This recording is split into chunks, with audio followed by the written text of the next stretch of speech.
গ্রামে একটা কথা প্রচলিত আছে, আগের হাল যেদিকে যায় পরের হাল সেদিকেই যায়। অর্থাৎ জমিতে চাষ করার সময় প্রথম লাঙলের হাল যেদিকে যায় পরেরটাও নাকি একই পথে যায়। কিন্তু ভারত এমন কি দিয়েছে আফগানিস্তানকে, যার কারণে প্রতিবেশী দেশে গিয়ে খেলতেও তাদের না মত। টিম ইন্ডিয়া পাকিস্তান গিয়ে কোনো বিগ ইভেন্ট খেলবে না, এমনকি কোনো সিরিজও খেলবে না। এটা বহু পুরনো কথা। কারণটা আর কিছু না, রাজনৈতিক ইস্যুস, যার ফলে পাকিস্তান সফর করা হয় না অনেক দিন। আর তাই প্রতিটা ইভেন্টেই ভারতের জন্য বিকল্প পদ্ধতি রাখা হয়। গত এশিয়া কাপে বাধ্য হয়ে শ্রীলঙ্কাকে হোস্ট কান্ট্রি হিসেবে রাখা হয়েছিল, কিন্তু এভাবে আর কতদিন।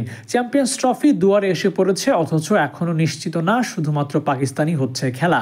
ভারত আবারও বেঁকে বসেছে, তারা পাকিস্তান খেলতে যাবে না। আর এই বেঁকে বসার তালিকায় যোগ হয়েছে নব্য দল আফগানিস্তানেরও। তারাও এবার বায়না করেছে ভারতের মতো পাকিস্তানে খেলতে যাবে না তারা। কারণ হিসেবে নিরাপত্তার কথা তুলে ধরেছে তারা। অথচ ভৌগোলিক অবস্থান, দুই দেশের মধ্যে সম্পর্ক বন্ধন অতটা খারাপ না হওয়া সত্ত্বেও আফগানিস্তানের এমন বেঁকে বসার পেছনে অনেকেই মনে করছে বিসিসিআই তথা ভারতীয় ক্রিকেট বোর্ডের অদৃশ্য কোনো ইশারা আছে। এমনকি ভারতই নাকি আফগানিস্তানকে পাকিস্তান সফর করতে নিষেধ করতে পারে। কিন্তু কথা হচ্ছে, রশিদ খান, মুজিবুর রহমানরা তো হর হামেশাই পিএসএল খেলতে পাকিস্তান সফর করে। বায়োলেট্রাল সিরিজগুলো খেলতেও তো গোটা আফগানিস্তান দল পাকিস্তান যায়।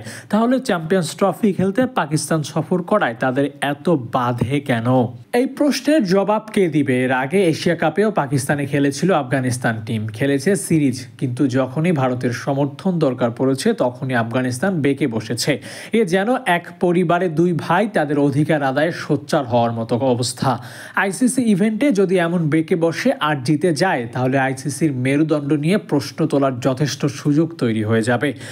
যেখানে England, Australia, south Africa, New Zealand, এমনকি বাংলাদেশের মতো দল সফর করতে পিছপা হয় না, সেখানে আফগানিস্তানের এমন বায়না ব্যাঙের সর্দি বলা চলে। ফেব্রুয়ারিতে শুরু হতে যাওয়া 8 দলীয় এই লড়াইয়ে মাঠে নামবে সেনা কান্ট্রির 4 দল, সাউথ আফ্রিকা, ইংল্যান্ড, নিউজিল্যান্ড ও অস্ট্রেলিয়া।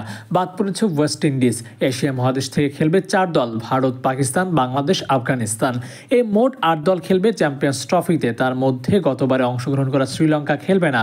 বাংলাদেশের কাছে হেরে বিশ্বকাপ থেকে বিদায় নেওয়া দলটি সুযোগ পায়নি চ্যাম্পিয়ন্স ট্রফিতে। তবে নতুন দল হিসেবে জায়গা করে নিয়েছে আফগানিস্তান, আর নতুন হয়েই অনেকটা ছড়ি ঘোরাতে চায় তারা। অবশ্য আইসিসি এখনো এ বিষয়ে কোনো বিবৃতিতে কিছুই জানায়নি। আর এই খবরগুলো চাওয়া হয়েছে পাকিস্তানি মিডিয়া থেকে। আইসিসি তাদের বক্তব্যে কি বলে সেটাই দেখার বিষয়। Abu Naim, sports Times.